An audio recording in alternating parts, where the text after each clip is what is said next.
Assalamualaikum warahmatullahi wabarakatuh. Kali ini kita akan membahas contoh soal tentang hukum kekekalan momentum. Soal pertama, sebuah senapan masanya 2 kg menembakkan peluru yang masanya 2 gram dengan kelajuan 400 meter per sekon. Tentukan kecepatan senapan sesaat sebelum lepas dari senapan. Jadi, tentukan kecepatan senapan sesaat sebelum peluru, maksudnya ini ya. Ini ada peluru lepas dari senapan. Jadi sekali lagi, maksudnya ini tentukan kecepatan senapan sesaat sebelum peluru ya lepas dari senapan. Nah, jadi kan kalau misalnya senapan menembakkan peluru, ya kan? Nah, ketika menembakkan peluru, sesaat sebelum peluru itu lepas, senapan terdorong ke belakang kan? Nah, kecepatan senapan itulah yang ditanyakan pada soal. Nah, tentu arah kecepatan senapan ini berlawanan arah dengan kecepatan peluru kan? Karena kecepatan peluru ke depan, kecepatan senapan ke belakang. Senapan terdorong ke belakang. Oke. Kita tulis yang diketahui ya. Ada massa senapan, massa peluru 2 gram, kita ubah ke kilogram, bagi 1000 ya, maka 0,002 kg. Kecepatan peluru 400 meter per sekon ya. Yang ditanyakan berapa kecepatan senapan yang terdorong ke belakang tadi ya. Nah, kalau kasusnya begini, tentu kita bisa terapkan hukum kekekalan momentum, bahwa momentum sistem sebelum sama dengan momentum sistem setelah peristiwa ya. Nah, peristiwa apapun itu, mau tumbukan atau peristiwa seperti ini ya. Nah, tentu hukum kekekalan momentum ini ada batasannya ya. Oke, tapi pada kasus ini hukum kekekalan momentum bisa masuk. Nah, sekarang kalau kita lihat ya, momentum sistem sebelum peristiwa sama dengan momentum sistem setelah kejadian atau peristiwa. Nah, momentum sistem sebelum itu tentu ada dua, ada peluru dan senapan, begitupun setelahnya ada peluru dan senapan. Nah, karena pada keadaan awal peluru dan senapan itu diam kan karena belum menembakkan pelurunya. Jadi sebelum kejadian ini maksudnya sebelum penembakan, ya kan? Nah, pada saat itu tentu momentum sistem itu nol karena senapan dan pelurunya masih diam kan? Jadi di sini nol. Nah, yang ada di momentum setelah penembakan ya. Oke. Maka di sini kita masukkan persamaannya ya.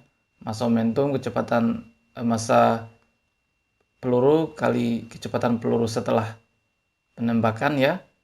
Begitupun untuk senapannya. Nah, oke. Nah, ini bisa pindah ruas ya menjadi negatif. Nah, kemudian kita masukkan massa senapan adalah 2 kg ya. Kecepatan senapan yang ditanyakan. Kemudian massa peluru ini ya, ini kan. Kecepatan peluru ini. Oke. Nah, sekarang ini menjadi ya kalau kita perkalikan hasilnya min 0,8 ya. Maka kecepatan senapan adalah ini min 0,8 bagi 2 ya kan. Sama dengan min 0,4 meter per sekon. Inilah kecepatan senapan ya ketika sesaat peluru lepas dari sesaat sebelum peluru lepas dari senapan itu kan senapan terdorong ke belakang. Nah, kecepatannya adalah 0,4 meter per sekon. Tanda min ini menunjukkan tadi bahwa kecepatan senapan terdorong ke belakang berlawanan arah dengan kecepatan peluru yang ke depan. Oke, soal berikutnya. Seorang anak naik skateboard yang masanya 5 kg dengan kelajuan 5 meter per sekon. Jika massa anak 25 kg, ya, tentukan kecepatan skateboard pada saat, nah ini. Jadi kita akan mencari jika A, B, dan C. Nah ini anak melompat dengan arah kecepatan yang berbeda-beda. Dengan arah kecepatan yang berbeda-beda ini, kita akan menentukan kecepatan skateboardnya ya, ketika sang anak melompat. Oke. Tulisan diketahui dulu ya, massa skateboard 5 kg, kecepatan skateboard 5 meter per sekon, ini sama dengan kecepatan anak, ya kan, karena kondisi awal, jadi ini kondisi awal sebelum kejadian. Jadi di sini sebelum kejadian yaitu sang anak dan skateboard masih menyatu ya, dalam tanda kutip sang anak masih menaiki skateboard. Nah, setelah kejadian artinya sang anak melompat ya. Oke. Nah, sebelum kejadian di sini, sebelum peristiwa, maka karena sang anak naik skateboard, otomatis kecepatan skateboard sama dengan kecepatan sang anak ya. Massa anak 25 kg. Nah, sekarang kita coba untuk bagian A dulu. Ketika anak melompat ke depan dengan kelajuan 2 meter per sekon. Jadi sang anak melompat ke depan, maka kecepatannya positif kan? 2 meter per sekon. Nah, melompat ke depan dengan 2 meter per sekon. Nah, sekarang kita cari, yang kita mau cari adalah kecepatan skateboardnya. Jadi ketika sang anak melompat, berapa kecepatan skateboardnya ya. Nah, kita pakai lagi hukum kekekalan momentum sebelum dan setelah itu sama. Maka di sini ada dua, ada untuk skateboard dan anak, ini juga ada skateboard dan anak ya.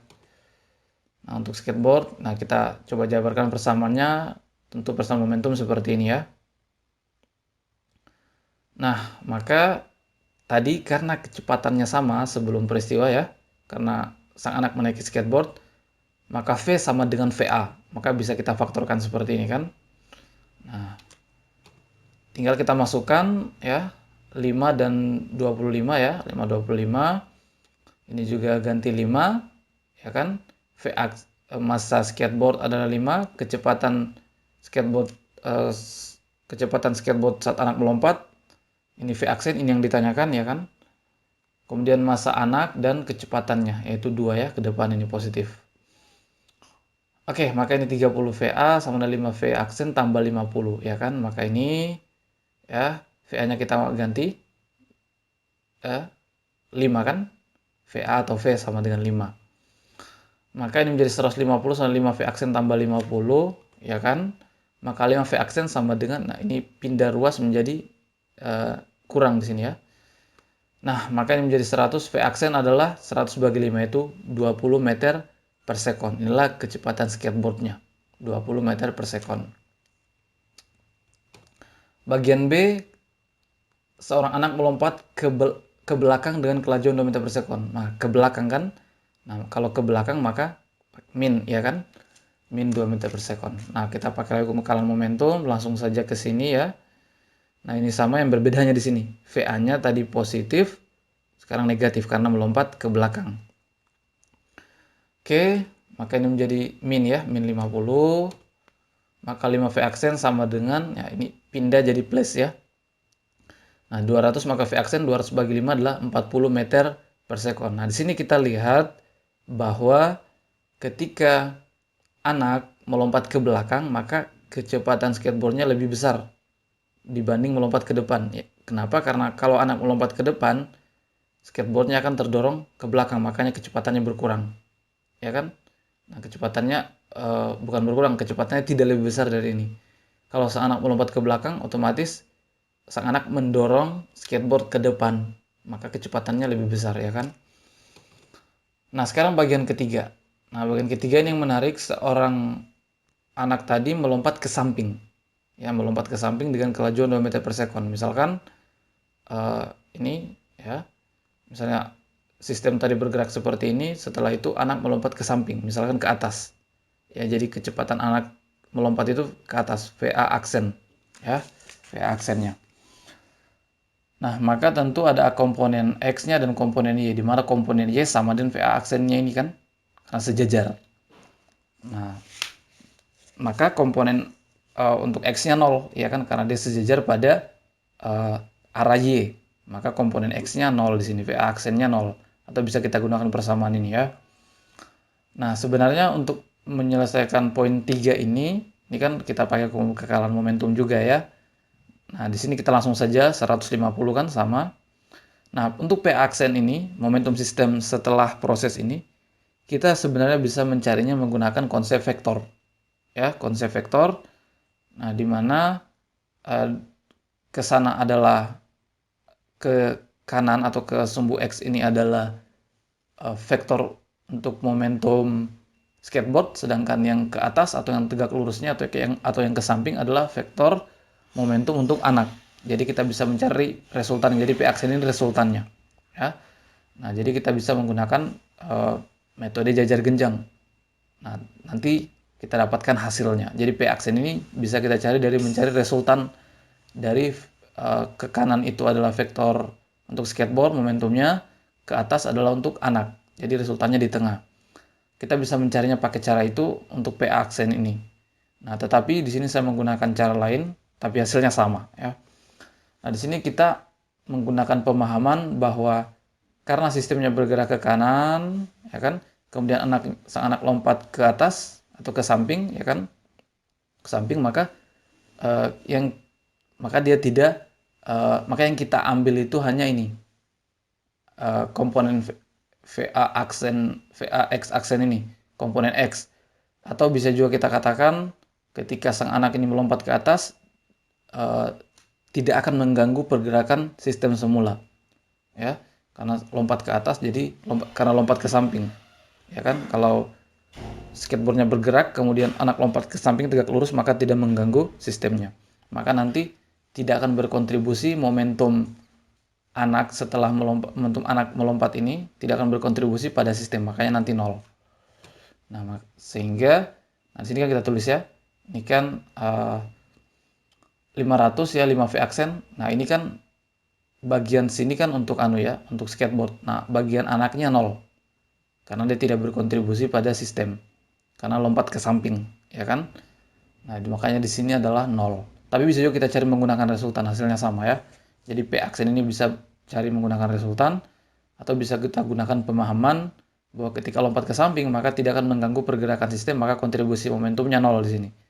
Nah, sedangkan ini kan skateboard ya, tentu ada. Nah, maka ini skateboardnya kita masuk ini kan, skateboard 5 V aksen, di sininya 0 untuk anak. Nah, maka V aksen ya sama dengan 150 bagi 5 adalah 30 meter per sekon. Inilah kecepatan skateboard ketika anak melompat ke samping dengan kelajuan 2 meter per sekon. Oke. Soal berikutnya, sebuah benda mula-mula diam meledak menjadi 2 bagian dengan perbandingan 3:2. Jadi masanya perbandingan 3:2 ya. Ini tentu massa yang besar, ini yang kecil. Bagian yang massanya lebih besar terlempar dengan kecepatan 20 meter per sekon, maka kecepatan terlemparnya bagian yang kecil adalah, nah kita lihat misalkan kondisi awal ya, sebelum kejadian, kan keduanya menyatu ya. Setelah itu meledak ya, meledak, jadi kejadiannya di sini meledak ya. Meledak maka akan terbagi perbandingan massa yang besar 3 sedangkan yang kecil 2. Seperti ini ya. Dimana kecepatan setelah peristiwa untuk bagian besar adalah 20 meter per sekon, sedangkan bagian kecilnya ini yang ditanyakan. Nah, tadi bisa kita tuliskan ya bahwa perbandingan massa bola besar dan kecil 3:2 karena terpecah menjadi 3:2 bagian. Otomatis massanya juga 3/2 ya kan. Kita kembali menggunakan hukum kekekalan momentum. Momentum sistem sebelum sama dengan momentum sistem setelah peristiwa. Nah, sebelum karena awalnya diam kan, kemudian meledak jadi diam, maka momentum sistem 0. Nah, setelah meledak baru kemudian terbagi menjadi 2, maka di sini ada 2, yang besar dan yang kecil, dan keduanya kan bergerak ya. Maka momentumnya ada. Besar dan kecil. Nah, kita masukkan persamaannya ya ini. MB ya, kita bisa ubah MB atau MK. Kita ubah aja MB ya, massa bagian yang besar itu sama dengan 3/2 kali MK ya kan. MK kan jadi pengalih di sini ya. 3/2 MK kali kecepatan VB aksen ini 20 ya. Tambah MK ya, dibiarkan karena nanti mau hilang dengan ini, saling menghilangkan, sama ini kali kecepatan bagian yang kecil setelah peristiwa. Ini yang ditanyakan tentu saja. Nah, maka ini menjadi 30 MK ya kan. Ini 10 kali 3 30 ya. Nah, ini pindah ruas jadi negatif ya kan. MK yang saling menghilangkan, maka VK aksen adalah min 30 meter per sekon. Jadi inilah kecepatan bagian yang kecil, yaitu min 30 meter per sekon, kecepatan setelah peristiwa atau setelah ledakan, di mana min ini menunjukkan bahwa kecepatan bagian yang kecil berlawanan arah dengan kecepatan bagian yang besar. Ya.